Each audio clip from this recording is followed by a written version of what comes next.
Hello everyone, कैसे हैं आप। चलिए आज मैं बताती हूँ कि बचपन में हम कितनी शरारतें किया करते थे। तो एक बार क्या हुआ कि हमारे घर में वाइट वॉश चल रही थी। तो सभी ये काम में बिजी हो रखे थे। हम थोड़ी सफाई वफाई कर रहे थे। वाइट वॉश होती थी पहले तो सारा नीचे छींटे वगैरह लग जाते थे, वाइट वॉश के सारा गिर जाता था वो कलर वगैरह। तो हम उस समय तो बच्चे ही साफ किया करते थे सारे। तो हम सारे बहन भाई, जो मेरी बहनें थी, मैं, हम सारे मिलके ही साफ कर रहे थे। तो इतने में एक सेल्समैन आया बाहर, बैल बजी। सेल्समैन आया तो मैं दरवाज़ा खोलने गई तो उसने कहा मैडम, वो अपने कोई प्रोडक्ट ले रखे थे उसने। तो बोला मैडम देख लीजिए ये प्रोडक्ट है मेरे। तो मैंने कहा, अब इतना मैं बिजी थी काम में, मेरे को शरारत सूझी। तो मैंने कहा कुछ शरारत करनी चाहिए।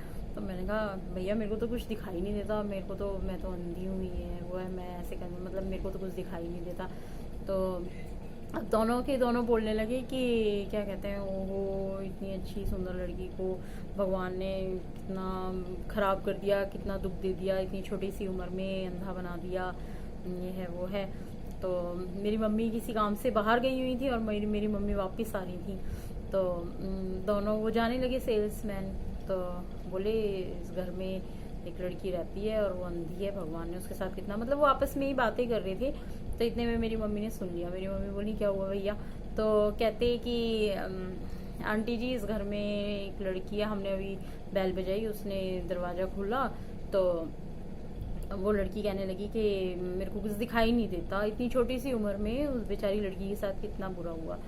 तो मम्मी को हंसी सी आई। मम्मी बोली कि पूनम ही होगी और तो कोई है नहीं भाई। उसके दिमाग में ही ऐसी शरारत सूझती है कई बार। तो मम्मी आई अंदर, मम्मी मेरे को डांटने लगी। मम्मी बोली कि तुम ऐसे कह देते हो किसी से भी, और क्या कहते हैं, शादी रिश्ते होने भी पता है मुश्किल हो जाते हैं, कोई सोचेगा सच में ही इनकी लड़की अंधी है। तो मैंने कहा ठीक है सॉरी मम्मी, आगे से नहीं होगा ऐसा। तो इसी तरीके से एक बार क्या कहते हैं, हम लोग मतलब कि हमारे यहाँ एक अंकल आए हुए थे, पापा के फ्रेंड आए हुए थे।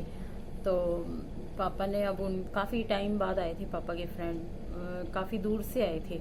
तो पापा ने उनके लिए जैसे नाश्ते के लिए काफ़ी सारी चीज़ें मंगा दी, समोसे, रसगुल्ले और क्या कहते हैं, नमकीन, बिस्किट वगैरह वगैरह, काफ़ी सारी चीज़ें थी, पकौड़े वगैरह तो अब क्या हुआ कि हम लोग अंदर थे सारे के सारे। पापा ने कहा तुम अंदर रहना, क्यों, हम 4 बहनें थे और एक भाई है मेरा। तो हम सारे ही अंदर थे।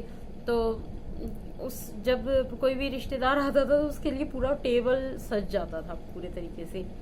और तो हम लोग सोच रहे थे कि मतलब कि वैसे हमें सब कुछ मिलता था खाने के लिए, पर जो रिश्तेदार जो बैठा हुआ है ना, उसके बाद जब वो गया फिर जो खाने में मज़ा था ना, वो किसी चीज़ में नहीं होता। तो अब जैसे ही वो अंकल गए, हमने सोचा अब चलो अंकल गए, अब तो हम समोसे खाएंगे, रसगुल्ले खाएंगे, बड़ा मज़ा आएगा। फटाफट अंकल निकले और हम जाएं ड्राइंग रूम में। तो अब मेरा भाई और मैं जैसे ही अंकल गए तो अब हम बाहर आए तो हमने देखा अंकल जा चुके हैं, पापा उनके साथ बाहर उनको छोड़ने गए हुए हैं। तो हम बैठ करके, मैंने रसगुल्ले ले लिए एक प्लेट में डाल के, भाई ने समोसा ले लिया और मेरी सिस्टर थी वो भी बैठ गई, वो बिस्किट खाने लगी। तो अब एकदम से अंकल अपनी की भूल गए अंदर टेबल पे। तो उनकी स्कूटर की चाबी अंदर रह गई थी। तो पापा के साथ वो अंदर ही चले आए। अब देखा तो हम लोगों के तो मुंह खुले के खुले रह गए अंकल को देख करके। अंकल तो जा चुके थे, फिर वापस क्यों आए अंकल।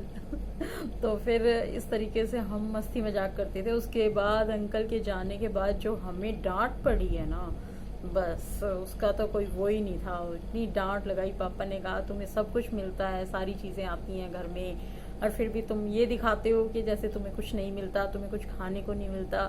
तो कुछ ऐसे पल होते हैं जो हमेशा याद आते हैं लाइफ में, हमेशा उनकी मेमोरी बनी रहती है। जैसे मेरे भाई की और मेरी बहुत लड़ाई होती थी, और वो क्या करता था कि मम्मी पापा के जाने के बाद में मेरे से कहता कि तू निकाल ले मम्मी ने रसोई में, क्योंकि ऐसा होता था कि भाई पहले बच्चे क्या करते थे, मतलब कि जैसे कोई रिश्तेदार आ गया तो उनके लिए सामान अलग रख दिया जाता था, कि क्योंकि हम लोग क्या करते थे कि जो पापा लेके आए खाना शुरू कर दिया हमने, बिस्किट खा रहे हैं हम बैठ करके, तो वो खत्म। फिर जितना भी सामान आता था, डेली नमकीन ही खाए जा रहे हैं बैठ करके, तो फिर वो मम्मी अलग रख देती थी उस सामान को। तो मेरे भाई ने क्या किया, बोला कि दीदी आप ना ये नमकीन निकालो, दोनों बहन भाई मिलके खाएंगे और मैं ना मम्मी को नहीं बताऊंगा। मैंने कहा चल ठीक है। तो मैंने नमकीन निकाल लिया और हम खा रहे थे, एकदम से मम्मी पापा आ गए बाहर से। तो इतना बदतमीज कहने लगा कि क्या कहते हैं मम्मी मैंने तो ये कहा था कि बहन मेरे को नहीं खाना, और मैं तो खाना भी नहीं चाहता था, लेकिन इसने निकाला है मम्मी, इसने ही निकाला है। मम्मी मेरे को डांटने लगी, मम्मी से मुझे इतनी डांट पड़ी बहुत ज्यादा। तो वो छोटे छोटे जो पल होते हैं, जो मेमोरीज होती हैं, वो बहुत याद आती हैं, क्योंकि शादी के बाद सबकी अपनी लाइफ हो जाती है, सबके अपने बच्चे हो जाते हैं, सब उसमें बिजी हो जाते हैं और वो शरारतें भी नहीं रह जाती।